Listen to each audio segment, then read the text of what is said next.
In this video, I'll give you a brief look at calendaring in SharePoint Online. So when we go to a SharePoint team site, the first thing we find is that we don't have a calendar by default. So what we'll need to do is we need to go into the quick launch menu over here on the left.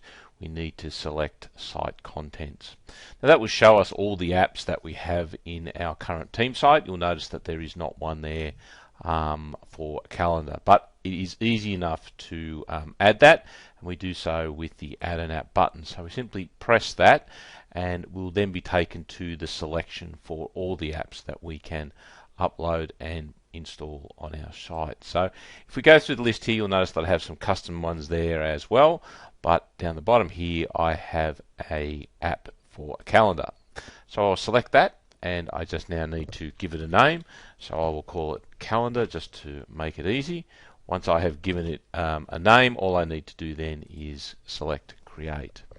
Now what you'll see is that that calendar app will now appear in our list of apps as part of our site. Now we can simply select this to navigate to it, but you'll also notice here over on the quick launch menu that the calendar shortcut has been added. So if we select that, we'll then be taken to our calendar in our SharePoint team site. So once we've done that, we'll notice that it looks very much like a standard calendar. Now we can manipulate that calendar by changing the dates in this box, or the years in this box up here. We can change the months here as well, backwards and forwards, but the majority of the work that we need to do with it will be found in the tabs up the top. So if we select events here, you'll see that we can add a new event, edit an event. But if we go to calendar, you'll see that we can now change the view.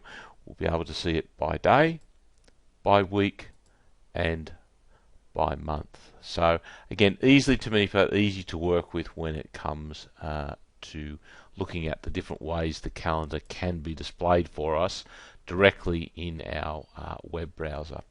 So what we'll do is we'll go back and we'll click on the events tab here, and what we're going to do is we're going to create a new event. So I'm going to select new event there.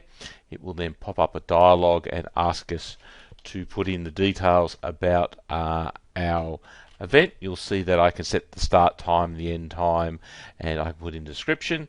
By default, I also have the ability to select a category, so this has been pre-configured for me.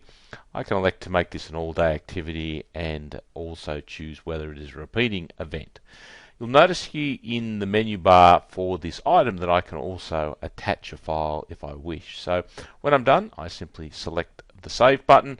You'll see that the event then appears in the calendar in the time period that I have selected. Now what we may find here is that we may want to look at events that are a few months out. We want to see them all in a single view. Now we can do that by using something known as a view in SharePoint. So what we'll do is we'll go to the calendar tab, and then you'll see over here under manage views I have the option here, a pull down menu under current view.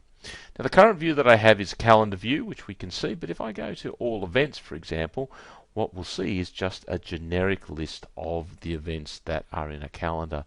So this allows us to see basically an agenda of the items that appear in our calendar. So again, simple to work with. Again, an easy way to see different views of our calendar. You'll see that across the top here I've got the ability to go back to the calendar. I can look at current events, and if I have additional views, I will have those available here. Now you can also create your own views, and that will be a subject of an upcoming video. So again, if we go back to list, we can easily change these. We'll see that our ribbon menu allows us to work with it as it does with most other elements. We can even do things like set an alert. So again, if we just go back to our calendar view, you'll see that we're back to where we started. Now obviously we went in and we created an event with the tab. You'll notice that if I hover over a day, I get the add hyperlink. So if I select the add hyperlink, I can then go in and add another event and enter in all the details as we did before. So again, we can do that directly from the calendar view. So that's nice and easy to work with. So hopefully this has given you a quick overview of how to work with calendars in SharePoint Online, and I thank you very much for watching.